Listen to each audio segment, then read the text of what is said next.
কি ব্যাপার মোনা, সত্যি করে কত তোর কি হয়েছে? ময়নার বাপটা মরে গেছে রে। ইন্নানিল্লাহ। কবে, কখন? আজকে সকালে দাফন করে আইলাম। আরে একলা সংসার, ময়নার এখন কি হইল? ওটাই ভাবতেছি রে, করি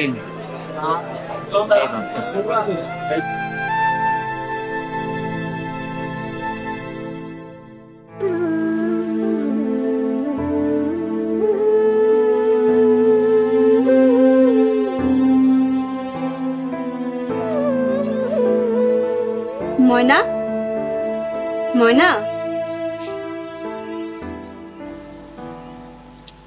কি রে তুই এখন এখানে বসে রইছিস?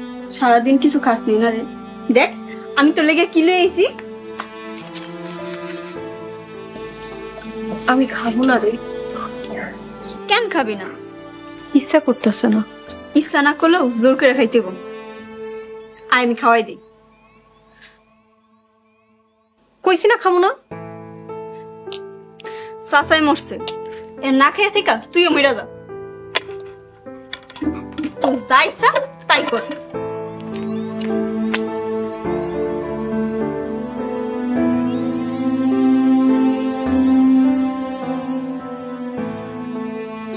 আসসালামু আলাইকুম। ওয়ালাইকুম আসসালাম। আরে মোনা, আজকে তো দেরি করে ভালো লাগা। রাতের কাজ শেষ করে বাইরেতে বেরোচ্ছে, দেরি হয়ে গেল স্যার। আমার পছন্দের মাছ আনতে পারছো? নামা দেই তোর গাবলাটা। এই যে দেখেন, টাটকা গলদা চিংড়ি লইছি। বাহ, খুব সুন্দর তো। মোনা, চিংড়িগুলা যদি নারকেল কুড়াইয়া রান্না করা যায় সেই লাগতো। আমার তো এখনই জিব্বায় পানি এসে পড়তেছে। মোনা, তোর শরীর খারাপ নাকি? না চেয়ারম্যান সাহেব, কাজের বেশি দখল যাইতেছে এই আর কি। আমি চেয়ারম্যান হইয়া আমার উপর থেকে দখল কম যায়? আর সকালবেলা এক স্যামরা এসে আমার সকালবেলার ঘুমটা নষ্ট করে ফেলাইছে। কেন চেয়ারম্যান সাহেব, কি হয়েছে? গ্রামের কোন রিক্সালা মারা গেছে, কইতেছে তার জানাজার পড়তে যেতে। তুই ক, আমি এই গ্রামের চেয়ারম্যান, আমি কি একটা রিক্সালা জানাজা যেতে পারি? যাক সেই কথা। মনা, আজকে তুই রাইতে আমার বাড়িতে খাবি। লাগবো না, আমার মাছের দাম দেন। আরে এত ব্যস্ত লইব, শরবত খাবি? কি রে, কি হলো? মাছ দিয়ে যাবি না? স্যার কাম করতে করতে মাথাটা খারাপ হয়ে গেল নাকি?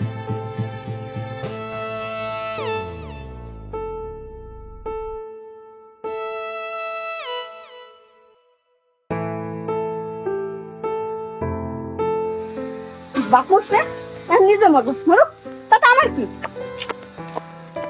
ওই, ওই ওরে আমার হাতটা ভেঙে ফেলাইছে। এই দেখে চলতে পারেন না?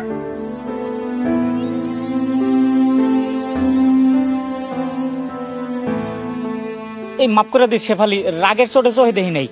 মনা ভাই তুমি, তোমার আবার কিসের রাগ? রাগ তো করবো আমি। তুই রাগ করবি কে? তোর আবার কি হয়েছে?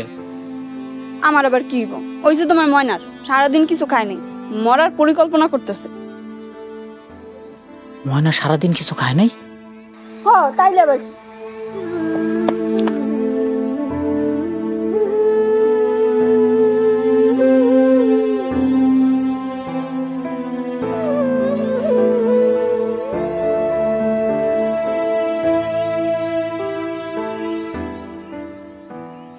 তুই এখন এনে বই রইছস? আর কত কানবি? কানতে কানতে তো চোখের পানি শুকায় লাইছস।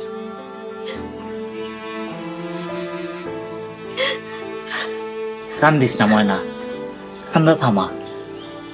একটা কথা মনে রাখিস, এই মনা যতদিন বাচ্চা আছে ততদিন পর্যন্ত তুই দুনিয়াতে একলা না, আমি আছি তোর লগে। কান্দিস না, কান্দা থামা। খাইছস? এখনো কিছু খাস নাই? দাঁড়া, আমি তোরে খাওয়াই দিতেছি।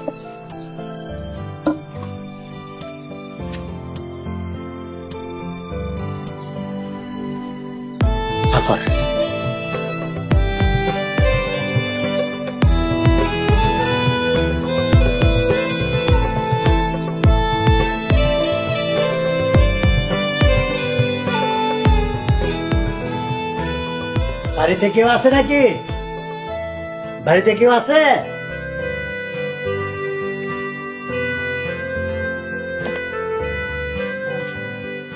আফজল চাচা, আপনি? হ্যাঁ আমি। কোনো দরকার? দরকার তো আছেই। দরকার না থাকলে সকাল সকাল কি আর তোমার বাড়িতে আসি? কি দরকার কোন? জালাল মানে তোমার আব্বা আমার কাছ থেকে টাকা ধার নিছিল, ওই টাকা আমি ফেরত নিতে আইছি। আমার আব্বা আপনার কাছ থেকে টাকা নিছে? কই, আমি তো এর কিছুই জানি না। তুমি জানো না তার মানে এই না যে তোমার আব্বা আমার কাছ থেকে টাকা ধার নেয় নাই। আমার কাছ থেকে গইনা গইনা নতুন করকরা 1000 টাকার নোটের বান্ডিল ধার নিছিল। আমার আব্বাই যে আপনার কাছ থেকে টাকা ধার নিছে তার কোনো প্রমাণ বা সাক্ষী আছে? এই মেয়ে, আমি কি মিথ্যা কথা কইতাছি? প্রমাণ না থাকলে আমার কিছুই করার নাই। আচ্ছা, তোমার একটা প্রস্তাব দেই। তোমার এই ভাঙা বাড়িটা আমার কাছে বেচা দাও। আগের 1 লাখ টাকা তো মাপ, সাথে আরো 2 লাখ টাকাও দিব। আমি আমার ভিটা মাটি বেচুম না। আমি কিন্তু চেয়ারম্যান সাহেবের কাছে বিচার দিতে বাধ্য হমু। আপনার যা খুশি করেন।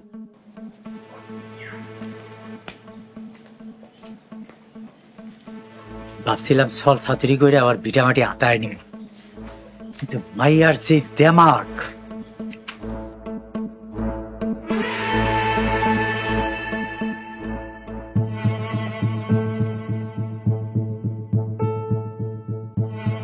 তাইলে বুঝি জালাল রিক্সাওয়ালা মারা গেছে? জি চেয়ারম্যান সাহেব। আচ্ছা আফজাল, জালাল যে তোমার কাছ থেকে 1 লাখ টাকা নিছে তার কোনো সাক্ষী প্রমাণ আছে? না চেয়ারম্যান সাহেব, এই জন্য তো আপনার কাছে আইলাম। আফজাল, খালি আমার কাছে আসলে হইব? আমারে খুশি করতে হইব না? চেয়ারম্যান সাহেব, আপনি শুধু আমার কামের দায়িত্বটা নেন, আমি আপনার পকেট ভরার দায়িত্ব নিব। কামাল, জি। আমার সাথে যাবি, একটা বিচারের মীমাংসা করতে হবে। আইসকা কি কারো মাথায় লাঠি ভাঙার সুযোগ পামু? পাইলে পাইতে পারস।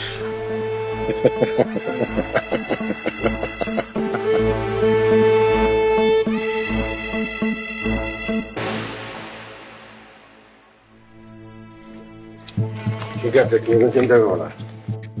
এই বাড়িতে কে আসো? বাইরে আসো, চেয়ারম্যান চাচা আইছে।